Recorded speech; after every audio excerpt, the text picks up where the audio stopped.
Hi students, welcome back to first PUC business study class. In previous video lecture, I have discussed about the types of partnership firms. Now, in this class, I will discuss about the concept of partnership deed and also registration of partnership firm. आपने विद्याರ್ಥಿಗಳೇ previous video lecture ಅಲ್ಲಿ ಪಾಲುದಾರಿಕೆಯ ವಿಧಗಳು ಯಾವಿದಾವೆ ಅನ್ನೋದರ ಕುರಿತಾಗಿ ಅಧ್ಯಯನವನ್ನು ಮಾಡಿದ್ವಿ.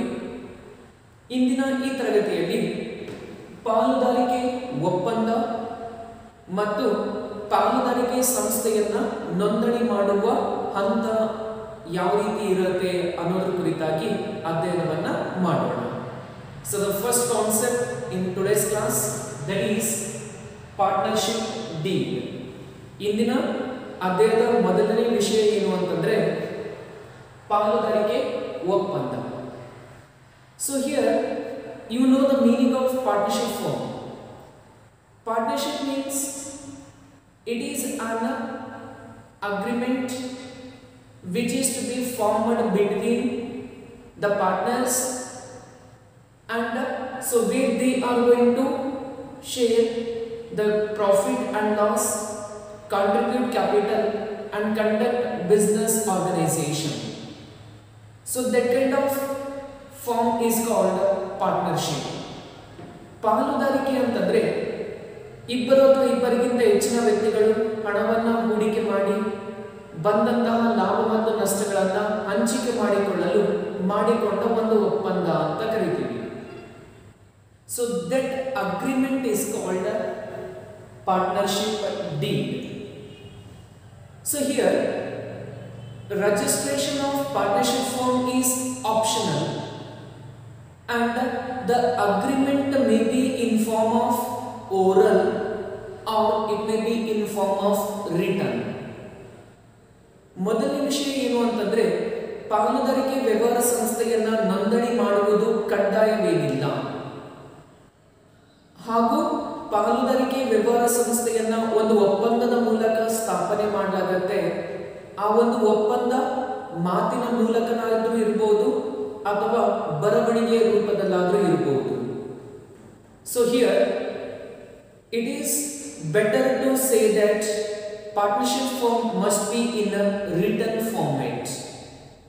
ನಾವೊಂದು ವಿಷಯ ಹೇಳೋದಾದ್ರೆ ಇಲ್ಲಿ ಪಾಲುದಾರಿಕೆ ಒಪ್ಪಂದ ಯಾವಾಗಲೂ ಏನು ಅಂತಂದ್ರೆ ಲಿಖಿತ ರೂಪದಲ್ಲಿ ಇದ್ರೇನೆ ಒಳ್ಳೆಯದು ಅಂತ ಕರೀತೀವಿ.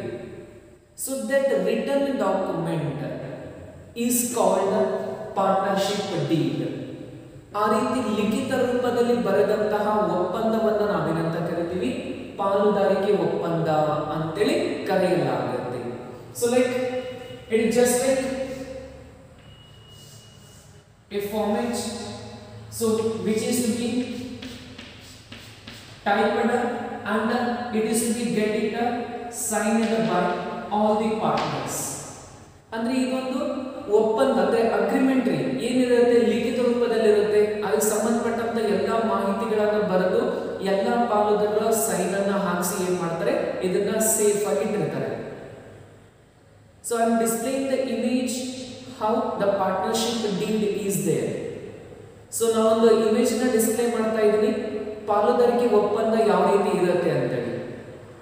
So just to observe that image you come to know how the partnership deed will be.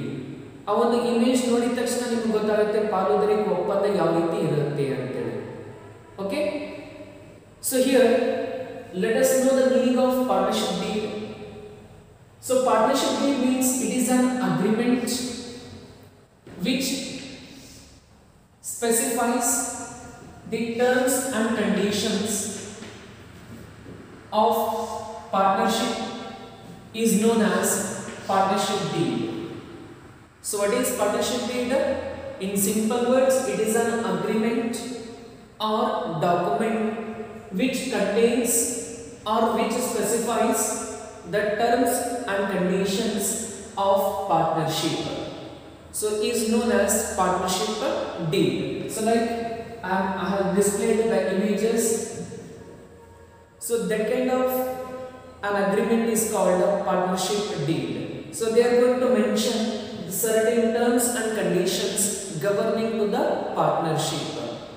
That is a document called partnership deed.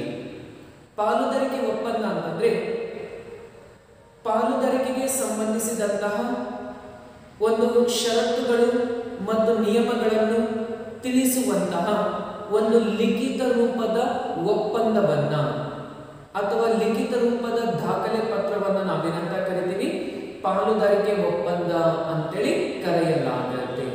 ಅಂದ್ರೆ ಪಾಲುದಾರಿಕೆ ವ್ಯವಹಾರ ಮಾಡ್ತಾ ಇದೀವಿ ಅಂತಂದ್ರೆ ಅಲ್ಲೇನು ನಿಯಮಗಳನ್ನ ಪಾಲಿಸಬೇಕು, ಅಲ್ಲಿ ಯಾವ ರೀತಿಯ ಷರತ್ತುಗಳನ್ನ ನಾವು ವಿಧಿಸಬೇಕಾಗತ್ತೆ, ಆ ಎಲ್ಲ ಮಾಹಿತಿಗಳನ್ನು ಒಳಗೊಂಡಂತಹ ಒಂದು ಲಿಖಿತ ರೂಪದ ದಾಖಲೆ ಪತ್ರವನ್ನ ಪಾಲುದಾರಿಕೆ ಒಪ್ಪಂದ ಅಂತೇಳಿ ಕರೆಯಲಾಗುತ್ತೆ. The next step, contents of partnership deed. Contents ಅಂದ್ರೆ ಪಾಲುದಾರಿಕೆ ಒಪ್ಪಂದದಲ್ಲಿ ಇರುವಂತಹ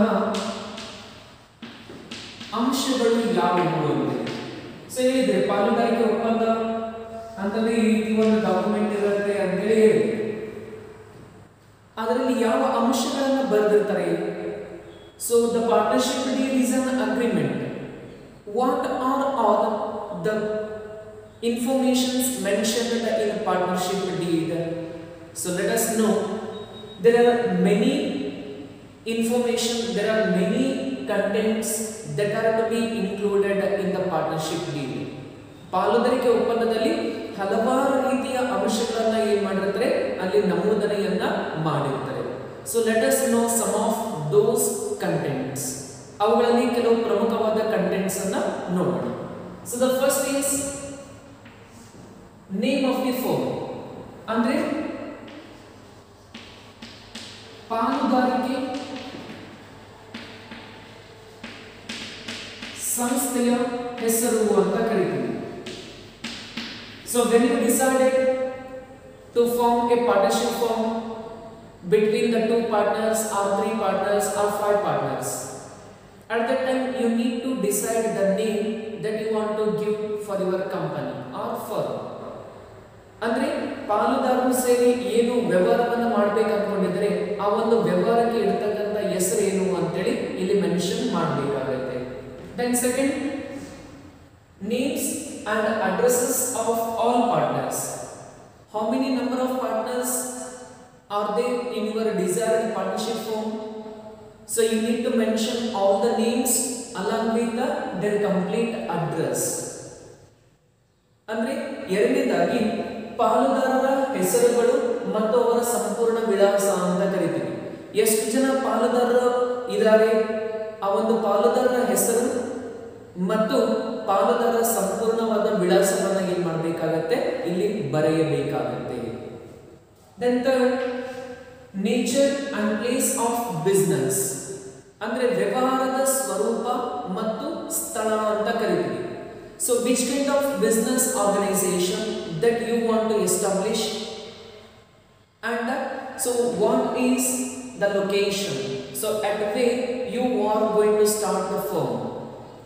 ಅಂದ್ರೆ ಯಾವ ರೀತಿ ವ್ಯವಹಾರ ಮತ್ತು ಯಾವ ಸ್ಥಳದಲ್ಲಿ ನೀವು ವ್ಯವಹಾರ ಸಂಸ್ಥೆಯನ್ನ ಪ್ರಾರಂಭಿಸಬೇಕು ಅಂತ ಅನ್ಕೊಂಡಿದ್ದೀರಾ ಅದರ ಒಂದು ಡೀಟೇಲ್ಸ್ ಅನ್ನ ಕೂಡ ಬರೀಬೇಕಾಗುತ್ತೆ.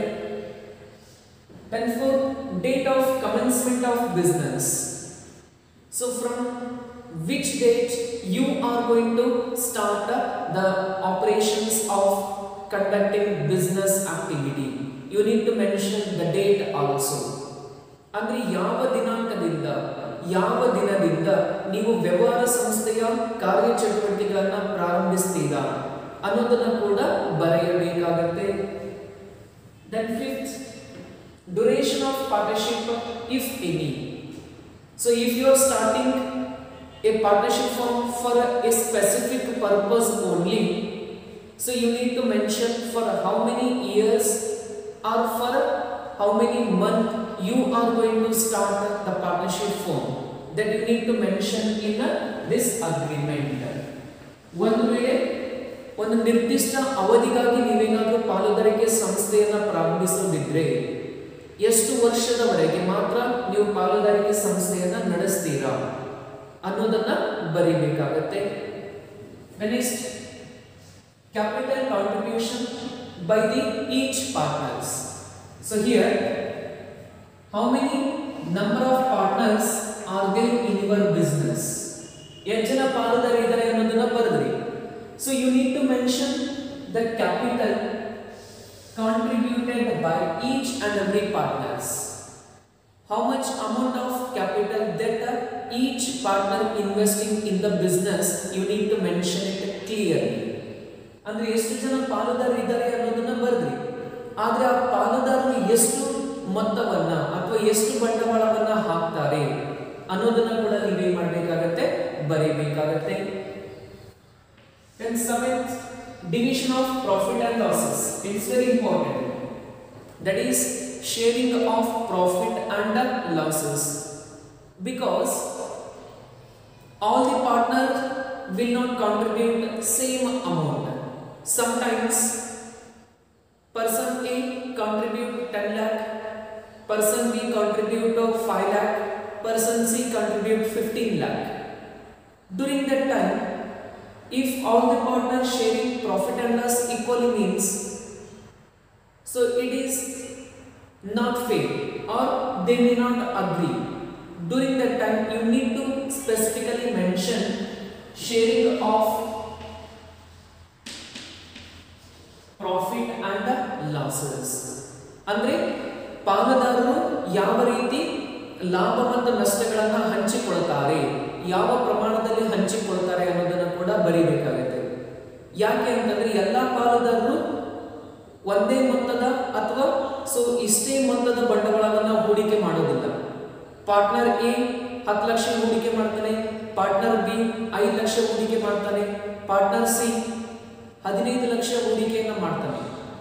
ಅಂತ ಸಂದರ್ಭದಲ್ಲಿ ವಿವಿಧ ರೀತಿಯ ಪಾಲುದಾರರು ವಿಭಿನ್ನ ಪ್ರಮಾಣದ ಲಾಭ ಮತ್ತು ನಷ್ಟಗಳನ್ನು ಹಂಚ್ಕೋಬೇಕು ಅಂತೇಳಿ ಡಿಸೈಡ್ ಮಾಡ್ತಾರೆ. ಆದ್ದರಿಂದ ನೀವೇನ್ ಮಾಡಬೇಕು, ಯಾರು ಎಷ್ಟು ಪ್ರಮಾಣದ ಲಾಭಗಳನ್ನ ಅಥವಾ ನಷ್ಟಗಳನ್ನ ಭರಿಸಬೇಕು ಅನ್ನೋದನ್ನ ಮೊದಲೇ ಡಿಸೈಡ್ ಮಾಡಬೇಕು. Next, rules regarding operation of bank account. So here it is very important, you need to mention. So here minimum 2 partners are there. Sometimes the partners may be 5 members or 10 members. So during that time the firm have only single bank account. So you need to decide who is going to operate with the bank account and who is having the signing authority to operate the bank transactions. That is to be decided among the partners and mentioned in this agreement. Andre rules regarding operation of bank account. Andre bank ಖಾತೆಯನ್ನು ನಿರ್ವಹಿಸುವಂತಹ ಒಂದು ನಿಯಮ ಅಥವಾ ಅಧಿಕಾರ ಯಾರಿಗೆ ಇರಬೇಕು ಅನ್ನೋದನ್ನ ಕೂಡ decide ಮಾಡಬೇಕಾಗುತ್ತೆ. ಯಾಕೆಂದ್ರೆ ಕನಿಷ್ಠ 2 ಪಾಲುದಾರರು ಇರ್ತಾರೆ. ಗರಿಷ್ಠ ಒಂದು ಸಂಸ್ಥೆಯಲ್ಲಿ ಕಾಮನ್ ಆಗಿ ಏನು ಅಂತಂದ್ರೆ 5 ರಿಂದ 10 ಜನ ಪಾಲುದಾರರನ್ನ ಕಾಣಬಹುದು. ಅಂತ ಸಂದರ್ಭದಲ್ಲಿ ಸಂಸ್ಥೆಗೆ ಒಂದೇ ಬ್ಯಾಂಕ್ ಅಕೌಂಟ್ ಇರುತ್ತೆ, ಹೌದಾ? ಆದ್ರೆ ಎಲ್ಲಾ ಪಾಲುದಾರರು ಆ ಬ್ಯಾಂಕ್ ಅಕೌಂಟ್ ಅನ್ನ ಆಪರೇಟ್ ಮಾಡ್ಲಿಕ್ಕೆ ಆಗಲ್ಲ. ಅಂತ ಸಂದರ್ಭದಲ್ಲಿ ಎಲ್ಲಾ ಪಾಲುದಾರರು ಸೇರಿ ಚರ್ಚೆ ಮಾಡೋದ್ರ ಮೂಲಕ ಯಾವ ವ್ಯಕ್ತಿಗಳು ಅಥವಾ ಯಾರು ಬ್ಯಾಂಕ್ ಅಕೌಂಟ್ ಅನ್ನ ಟ್ರಾನ್ಸಾಕ್ಷನ್ಸ್ ಅನ್ನ ಆಪರೇಟ್ ಮಾಡಬೇಕು ಅನ್ನೋದನ್ನ ಡಿಸೈಡ್ ಮಾಡಿ ಅದರ ಮಾಹಿತಿಯನ್ನ ಈ ಒಂದು ಅಗ್ರಿಮೆಂಟ್ ಅಲ್ಲಿ ಮೆನ್ಷನ್ ಮಾಡಬೇಕಾಗುತ್ತೆ. So that is also one which comes under the contents of partnership deed. So all these are the points which are to be noted in the partnership agreement. ಈ ಎಲ್ಲ ರೀತಿಯಾದ ಅಂಶಗಳನ್ನು ಪಾಲುದಾರಿಕೆ ಒಪ್ಪಂದದಲ್ಲಿ ಏನು ಮಾಡಬೇಕಾಗುತ್ತೆ, ನಾವು ಬರೆಯಬೇಕಾಗುತ್ತೆ. So this is about the concept of partnership deed. So I am clearly telling you that the partnership agreement, it must be in a written format. Then only there is no confusions and there is no problems which arise in the organization. It's better to have a written document. So ಪಾಲುದಾರಿಕೆ ಒಪ್ಪಂದ ಬರೀ ಮಾತಿನ ಮೂಲಕ ಇರಬಾರ್ದ್ರಿ, ಅಲ್ಲಿ ಲಿಖಿತ ರೂಪದಲ್ಲಿ ಅಂದ್ರೆ ಬರವಣಿಗೆ ರೂಪದಲ್ಲಿ ಇದ್ರೆ ಯಾವುದೂ ತೊಂದರೆ ಆಗೋದಿಲ್ಲ. ಸೇಫ್ ಆಗಿ ಎಲ್ಲವೂ ಏನಾಗುತ್ತೆ, ಚೆನ್ನಾಗಿ ವ್ಯವಹಾರ ಸಂಸ್ಥೆ ನಡಲಿಕ್ಕೆ ಸಾಧ್ಯ ಆಗುತ್ತೆ. So therefore the partnership firm comes into existence by making an agreement. It's nothing but a partnership deed ಅಂತ ಕರೀತೀವಿ. ಅಂದ್ರೆ ಪಾಲುದಾರಿಕೆ ಒಪ್ಪಂದ ಅಥವಾ ಪಾಲುದಾರಿಕೆ ವ್ಯವಹಾರ ಸಂಸ್ಥೆ ಒಂದು ಒಪ್ಪಂದವನ್ನ ಮಾಡಿಕೊಳ್ಳೋದ್ರ ಮೂಲಕ ಏನ್ ಮಾಡಬೇಕು, ಅಸ್ತಿತ್ವಕ್ಕೆ ತರಲಾಗುತ್ತೆ. So this about the concept partnership deed. The next concept is registration of partnership. ಪಾಲುದಾರಿಕೆ ಸಂಸ್ಥೆಯ ನೋಂದಣಿ ಅಂತೇಳಿ ಕರೆಯಲಾಗುತ್ತೆ. So here registration of partnership firm is not compulsory. ಪಾಲುದಾರಿಕೆ ವ್ಯವಹಾರ ಸಂಸ್ಥೆಯನ್ನು ನೋಂದಣಿ ಮಾಡುವುದು ಕಡ್ಡಾಯವಲ್ಲ. It is an optional. But even though certain business organisations can be registered with the register of firms as per Partnership Act 1932, means inclusion of the name of firm with the register of partnership firms, that is known as registration of partnership firm. By following certain rules and regulations, by following certain procedures mentioned under Indian Partnership Act 1932, we are going to get register our partnership firm with the register of firms. ಅಂದ್ರೆ ಪಾಲುದಾರಿಕೆ ವ್ಯವಹಾರ ಸಂಸ್ಥೆಯನ್ನು ನೋಂದಣಿ ಮಾಡುವುದು ಕಡ್ಡಾಯವಲ್ಲ. ಆದರೂ ಸಹ ಪಾಲುದಾರಿಕೆ ವ್ಯವಹಾರ ಸಂಸ್ಥೆ ಸುರಕ್ಷಿತವಾಗಿ ನಡೆಯಬೇಕಾದ್ರೆ ನಮ್ಮ ಒಂದು ವ್ಯವಹಾರ ಸಂಸ್ಥೆಯನ್ನ ಇಲ್ಲಿ ಪಾಲುದಾರಿಕೆ ವ್ಯವಹಾರ ಸಂಸ್ಥೆಯನ್ನ ನೋಂದಣಿ ಮಾಡತಕ್ಕಂತಹ ಒಬ್ಬ ರಿಜಿಸ್ಟ್ರಾರ್ ಇರ್ತಾರೆ, ಅಂದ್ರೆ ನೋಂದಣಿ ಅಧಿಕಾರಿಗಳು ಇರ್ತಾರೆ. ಅವರಲ್ಲಿ ನಾವೇನ್ ಮಾಡಬಹುದು, ನಮ್ಮ ಪಾಲುದಾರಿಕೆ ವ್ಯವಹಾರ ಸಂಸ್ಥೆಯ ಹೆಸರನ್ನ ನಮೂದಿಸಬಹುದು. ಅದನ್ನ ಪಾಲುದಾರಿಕೆ ವ್ಯವಹಾರ ಸಂಸ್ಥೆಯ ನೋಂದಣಿ ಅಂತೇಳಿ ಕರೆಯಲಾಗುತ್ತೆ. ಅಂದ್ರೆ ಪಾಲುದಾರಿಕೆ ಒಪ್ಪಂದ ಕಾಯ್ದೆ 1932ರ ಪ್ರಕಾರ ಏನು ನಿಯಮಗಳಿರ್ತವೆ, ಯಾವೆಲ್ಲ ದಾಖಲಾತಿಗಳನ್ನು ಸಿದ್ಧಪಡಿಸಬೇಕಾಗತ್ತೆ, ಯಾವ ಕ್ರಮಗಳನ್ನು ಅನುಸರಿಸಬೇಕಾಗತ್ತೆ, ಅವುಗಳನ್ನೆಲ್ಲ ಅನುಸರಿಸುವುದರ ಮೂಲಕ ನಮ್ಮ ವ್ಯವಹಾರ ಸಂಸ್ಥೆಯ ಹೆಸರನ್ನ ಈ ಒಂದು ನೋಂದಣಿ ಅಧಿಕಾರಿಗಳ ಕಚೇರಿಯಲ್ಲಿ ನೋಂದಾಯಿಸುತ್ತೇವೆ. ಅದನ್ನ ಪಾಲುದಾರಿಕೆ ನೋಂದಣಿ ಅಂತೇಳಿ ಕರೆಯಲಾಗುತ್ತೆ. Let us discuss if the partnership firm is not get registered, means what are the problems or what are the effect that the firm is going to face.